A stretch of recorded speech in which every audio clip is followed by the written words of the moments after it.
नमस्कार छात्रों, मेरा नाम है सर्वेश कौड़ और हमेशा की तरह आप सभी का मेरे यूट्यूब चैनल में बहुत बहुत स्वागत है। छात्रों, आज इस वीडियो में हम लोग जो है यूपी बोर्ड 2024 परीक्षा से संबंधित जो है विज्ञान विषय में कुछ आंकिक प्रश्नों को जो है हल करेंगे और ये प्रश्न जो हैं काफ़ी ज़्यादा महत्वपूर्ण साबित हो सकते हैं आपके आने वाले परीक्षा में। तो इन प्रश्नों को देखिए, समझिए और साथ ही साथ इनका अभ्यास करिए ताकि जो है आप उच्च अंक जो है वो आने वाली परीक्षा में लेकर आएँ। तो चलिए देखते हैं हम लोग प्रश्न को। देखिए, प्रश्न दिया है 2 ओम 3 ओम 4 ओम के प्रतिरोधों को समांतर क्रम में रखा गया है। इस संयोजन को 24 वोल्ट की एक बैटरी से जोड़ा जाता है। बैटरी से संयोजन में प्रवाहित धारा की गणना कीजिए। ठीक है, तो देखिए समांतर क्रम में कहाँ है, तो समांतर क्रम का कुछ हम लोग जानते हैं, इस तरीके से होता है। पहले परिपथ बना लेते हैं।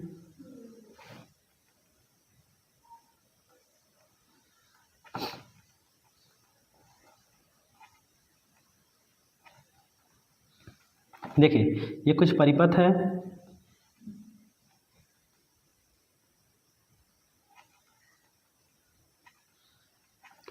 और ये समझ लीजिए जैसे ये 24 वोल्ट की जो है बैटरी से जो है इसको जोड़ा गया है। किससे जोड़ा गया है? 24 वोल्ट की बैटरी से। ये देखिए 2 ओम है और ये 3 ओम और ये हमारा 4 ओम है। ठीक है, तो देखिए यहाँ लिखेंगे हम लोग, लिखेंगे R1 is equal to 2 ohm, R2 is equal to 3 ohm and R3 is equal to 4 ohm. अब चूंकि ये समांतर क्रम में है, चूंकि प्रतिरोधों को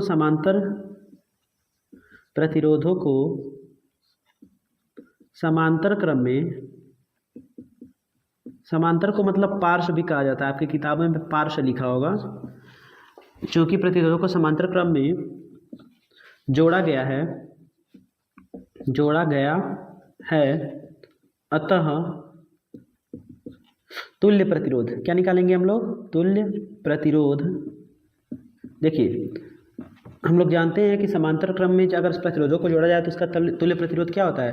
1/r is equal to 1/r1 plus 1/r2 plus 1/r3। ठीक है, तो देखिए यहाँ पर क्या है, R1 की वैल्यू 1/2 प्लस 1/3 प्लस 1/4। यहाँ 1/r इज इक्वल टू, इन तीनों का एलसीएम ले लेंगे कितना आएगा? 12 आएगा। देखिए 2 से 12 में भाग देंगे 6, 6 एकम 6 और 3 से 12 में भाग देंगे 4, 4 एकम 4 और 4 3। ठीक है, तो 1/r इज इक्वल टू हो जाएगा 6 4 10 3 13/12 और r इज इक्वल टू हो जाएगा 12/13। हम लोग का फाइनल रेसिप्रोकल कर देंगे तो 12/13 ये हो जाएगा तुल्य प्रतिरोध 12/13। अब कह रहा है धारा को फाइंड करना है ना, तो यहाँ पर देखिए हमारा जो है विभवांतर दिया हुआ है, यानी कहने का मतलब जो बैटरी दी गई है वो कितनी दी गई है? 24 वोल्ट की। ठीक है ना, तो यहाँ पर निकालेंगे, लिखेंगे ओम के नियम से, ओम के नियम V बराबर IR से। देखिए V की वैल्यू जो है कितनी है? 24 है विभवांतर। ठीक है, और R कितना दिया हुआ है? 12/13। ठीक है, तो हमको I कैसे पता करना है? 13 का 24 में हम लोग मल्टीप्लाई करेंगे, 24 गुणे 13/12। अगर यहाँ डिवाइड करेंगे तो कितना? 2 बार में कटेगा, तो I इज इक्वल टू 13 दूना 26। हम लोग का क्या हो जाएगा? 26 एम्पियर। क्या हो जाएगा? एम्पियर। देखिए ये प्रश्न जो है बहुत ज़्यादा इम्पॉर्टेंट है और 2022 जो पेपर था उसमें जो है ये पूछा भी गया था। ठीक है, तो आप इसे जो है अच्छे से समझ लीजिए और अच्छे से इसको रिवाइज कर लीजिए ताकि इसको जो है अगर वापस दिया जाए फिर से लगाने के लिए तो आप लोग अच्छे से लगा सकें। छात्रों, दूसरा सवाल जो दिया है वो दिया है 4 ओम से प्रति सेकेंड 100 जूल ऊष्मा उत्पन्न हो रही है, प्रतिरोधक के सिरों के बीच विभवांतर की गणना कीजिए। यहाँ पर देखिए हमको क्या क्या दिया हुआ है? 4 ओम यानी R दिया हुआ है 100 जूल मतलब H दिया हुआ है, H मतलब ऊष्मा, और साथ ही साथ जो है T बराबर समय दिया गया है। तो R उसके बाद हम लोग का दिया गया है H और T दिया गया है, इतना दिया गया है। तो यहाँ पर जब हम सॉल्व करेंगे इसको हल में, तो हम लोग इसको लिखेंगे, देखिए क्या लिखेंगे, हम लोग जानते हैं या हम जानते हैं क्या, H is equal to P into T, मतलब ऊष्मा बराबर जो होता है वो सामर्थ्य गुणे समय होता है। ठीक है, ये हम सभी को पता है। अब देखिए H is equal to P की जगह हम लोग ये भी जानते हैं कि होता है क्या, VI, क्या होता है, VI, P is equal to VI होता है ना। और इसमें जो हमको I की कोई ज़रूरत नहीं है ना, I की कोई ज़रूरत नहीं है, तो हम इसलिए I की जगह कुछ और भी लिख सकते हैं। तो हो जाएगा हम लोग का क्या, H is equal to V into, यहाँ पर देखिए यहीं पर क्या करना है, यहाँ होता है देखिए I is equal to, Ohm के नियम से क्या होता है, I is equal to V upon R, तो यहाँ पर क्या हो जाएगा, या V is equal to I R कर लीजिए सबसे अच्छा, लेकिन कोई मतलब नहीं है। तो यहाँ I is equal to V upon R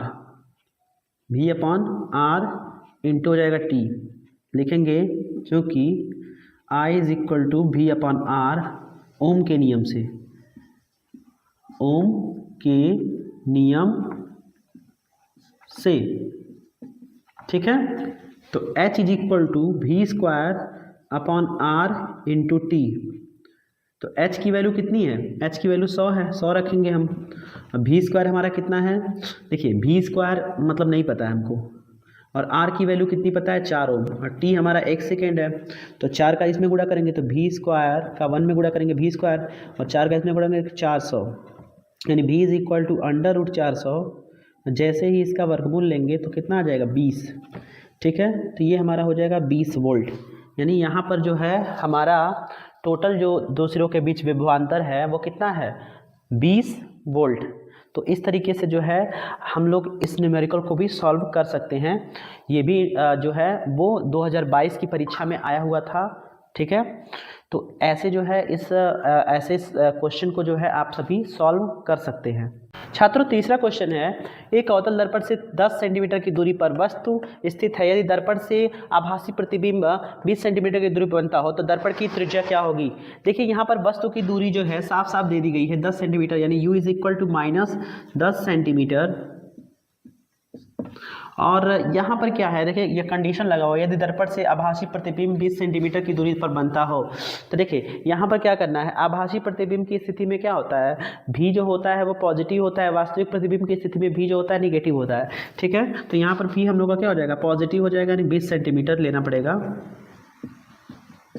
तो देखिए एफ नहीं पता है, एफ की ज़रूरत क्यों पड़ेगी, क्योंकि वक्रता त्रिज्या निकालना है ना, दर्पण की वक्रता त्रिज्या निकालनी है। तो हम लोग जानते हैं F is equal to R by 2 होता है, तो अगर आर निकालना होगा यानी 2 इंटू एफ होता है फॉर्मूला, ठीक है। तो ये इतना होता है ना, तो जब तक हमको एफ की वैल्यू नहीं पता रहेगी तब तक हम वक्रता त्रिज्या नहीं निकाल पाएंगे। तो यहाँ पर देखिए हम लोग को क्या करना है, दर्पण सूत्र का यूज करना है। दर्पण सूत्र से होता है हम लोग का 1/f is equal to 1/v plus 1/u, ठीक है ना। देखिए 1/f यानी f की वैल्यू नहीं पता है, ऐसे उतार देंगे, और v की वैल्यू 20 हो जाएगी, और इसका जो हो जाएगा 1/-10 हो जाएगा। तो 1/f बराबर हो जाएगा 1/20, ये हो जाएगा -10, और हम लोग क्या करेंगे 1/f लौसा लेंगे इसका, तो ये 1 और ये हो जाएगा -2, ठीक है। तो 1/f इज इक्वल टू घटा देंगे -1/20, और f इज इक्वल टू -20 आ गया, कितना आ गया -20। अब यहाँ पर क्या करना है, देखिए फोकस दूरी -20 आ गई है, तो लिखेंगे अतः दर्पण की वक्रता त्रिज्या बराबर, देखिए कभी भी क्या है, जब दूरी हम लोग लेते हैं, फोकस दूरी हो गया, तो दूरी जो होती है उसको हम लोग निगेटिव नहीं लेंगे इसमें, ठीक है। जब तक हम इसको सॉल्व कर रहे हैं तब तक निगेटिव रखें, लेकिन जब हम आंसर लिखेंगे, ठीक है, तो उस निगेटिव सिंबल को हम लोग नहीं लिखेंगे। तो यहाँ पर देखिए दर्पण की वक्रता त्रिज्या क्या हो जाएगी, 2 इंटू एफ कितना है 2 into 20 is equal to 40 centimetre, यानी आर हम लोग का कितना आ जाएगा 40 सेंटीमीटर। और ये हम लोग का जो है क्वेश्चन नंबर 3 का सॉल्यूशन हो जाएगा। छात्रों प्रश्न संख्या जो है वो चौथा दिया है। एक अवतल दर्पण के सामने 15 सेंटीमीटर की दूरी पर एक वस्तु रखी है। यदि दर्पण की फोकस दूरी 30 सेंटीमीटर हो तो प्रतिबिंब की स्थिति तथा प्रकृति बताइए। देखिए इसमें कैसे करना है, सबसे पहले क्या करना है हम लोग को, वस्तु की दूरी यहाँ पर लिखा है ना 15 सेंटीमीटर की दूरी पर एक वस्तु रखी है, यानी यू दे दिया है। अवतल दर्पण में चाहे उत्तल दर्पण में यू जो होता है हमेशा क्या होता है नेगेटिव होता है, यानी यू बराबर 15 सेंटीमीटर, हम लोग को पता चल गया है। और यहाँ कह रहा है कि दर्पण की फोकस दूरी कितनी है, चूँकि दर्पण अवतल है यानी फोकस दूरी ऋणात्मक यहाँ पर लिखेंगे हम लोग, तो एफ इज इक्वल टू हम लोग का हो जाएगा -30 सेंटीमीटर। ठीक है। अब देखिए दर्पण की प्रतिबिंब की स्थिति तथा प्रकृति बताना है, तो हमको यानी भी पता करना है, भी हमको नहीं पता है, तो होता है क्या फॉर्मूला, भी is equal to 1/v is equal to 1/f is equal to 1/v minus 1/v plus 1/u, ये हम लोग का फॉर्मूला होता है ना। तो इसमें क्या करेंगे, वैल्यू पुट करेंगे, तो 1/f यानी हो जाएगा 30, 1/30 हो जाएगा, और ये 1/v और प्लस इसको क्या करेंगे 1/-15। ठीक है, 1/-30 बराबर 1/v और प्लस का माइनस में करेंगे माइनस 1/-15, सॉरी ये 1/ जो है माइनस हम लोग का हो जाएगा क्या, देखिए प्लस का माइनस में करेंगे माइनस 1/15। तो इसको क्या करेंगे, देखिए 1/v को किनारे छोड़ दीजिए ऐसे ही, क्योंकि ये धनात्मक है, वेरिएबल है, चर में है, तो इसको उधर लेके जाएंगे तो 1/-30 जो था वो पहले अकेले था, और जैसे ही ये जाएगा तो ये माइनस अपने साथ है, तो लेके जाएगा क्या हो जाएगा प्लस हो जाएगा 1/15, 1/15। तो 1/v बराबर दोनों का एलसीएम लेंगे 30 आएगा, तो 30 से 30 में भाग देंगे तो -1 आएगा, और 15 से 30 में भाग देंगे 2। ठीक है, 2 में से 1 जाएगा, 1 बचेगा, तो 1/v बराबर 1/30 और v बराबर हो जाएगा कितना 30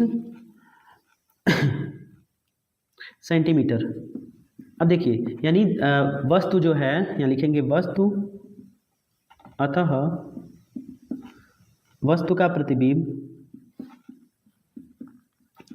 दर्पण से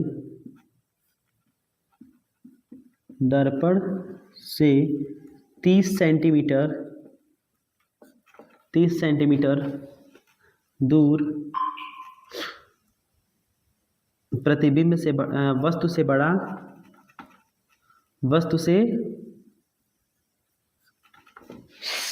क्यों बड़ा होगा, क्योंकि देखिए ये वस्तु -15 था तो इससे बड़ा ही हुआ ना, वस्तु से बड़ा वास्तविक अवतल दर्पण में वास्तविक बनता है, तथा उल्टा बनेगा। ठीक है, ये क्वेश्चन नंबर 4 का जो है सॉल्यूशन है, और ऐसे जो है दिए गए प्रश्नों को आप लोग आसानी से सॉल्व कर सकते हैं। छात्रों अगला क्वेश्चन जो है वो दिया है एक तार के सिरों पर 1.5 वोल्ट विभवांतर लगाने पर 0.5 एम्पियर की धारा प्रवाहित होती है। यदि तार की लंबाई 3 मीटर हो तो अनुप्रस्थ काट का क्षेत्रफल 6 × 10⁻⁻⁶ मीटर स्क्वायर हो, तो इसके प्रतिरोधकता की गणना कीजिए। देखिए रेसिस्टिविटी इसमें करा है फाइंड करने के लिए हम लोग का, देखिए साफ साफ जो है वो क्या कहते हैं वोल्ट विभवांतर दे दिया गया है, और साथ ही साथ करंट भी दे दिया गया है। इलेक्ट्रिक पोटेंशियल 1.5 वोल्ट, करंट जो है 0.5, और साथ ही साथ क्रॉस सेक्शन एरिया जो दिया है वो 6 × 10⁻⁻⁶ मीटर स्क्वायर है। तो यहाँ पर सब कुछ लिख लेते हैं साफ साफ। देखिए हम लोग का जो है वो भी दिया है 1.5 वोल्ट, और आई जो दिया है वो कितना है 0.5। चूँकि हम लोग जानते हैं कि रेसिस्टिविटी के लिए फॉर्मूला जो होता है वो क्या होता है, R is equal to rho L/A होता है, यानी rho is equal to R × A/L, यानी यही हम लोग का फॉर्मूला होता है रेसिस्टिविटी के लिए। तो ऐसी कंडीशन में जो है इसी का यूज़ करके हम लोग को निकालना है। तो हमको इसमें क्या क्या दिया है, देखिए रो जो दिया है उसी को फाइंड करना है। ठीक है, आर जो दिया है वो हमारा जो है अभी पता नहीं है, और भी और आई की मदद से हम आर निकाल सकते हैं ओम के नियम से। ठीक है, तो सबसे पहले वही निकाल लेते हैं। देखिए आर इज इक्वल टू होता है V/I, सो यहाँ पर हो जाएगा 1.5/0.5। अगर इसको डिवाइड करेंगे कितना आएगा 3 आएगा, कितना आएगा 3 आएगा, और ये 3 जो हो जाएगा क्या हो जाएगा, ओम हो जाएगा। क्या हो जाएगा, ओम हो जाएगा। तो अब हम लोग क्या करते हैं, रेसिस्टिविटी का फॉर्मूला लगाते हैं, लिखेंगे प्रतिरोधकता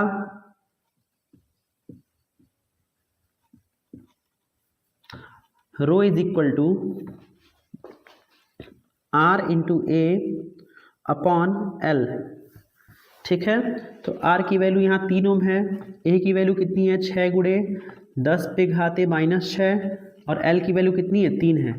यहाँ 3 से 3 कट जाएगा, यानी 6 गुणे 10 पे पावर -6, और प्रतिरोधकता का मात्रक क्या होता है, ओम मीटर। ठीक है, प्रतिरोधकता का मात्रक क्या होता है, ओम मीटर। और ये भी क्वेश्चन जो है 2022 की परीक्षा में आया हुआ था, ये भी इंपॉर्टेंट क्वेश्चन है, और ऐसे प्रश्न जो है वो परीक्षा में दिए जाते हैं। तो इन प्रश्नों का अभ्यास करिए, उनको लगाने की कोशिश करिए। ये प्रश्न देखने में जो है खतरनाक होते हैं, लेकिन अगर इनको बारीकी से पढ़ा जाए तो उनको हम आसानी से सॉल्व कर सकते हैं।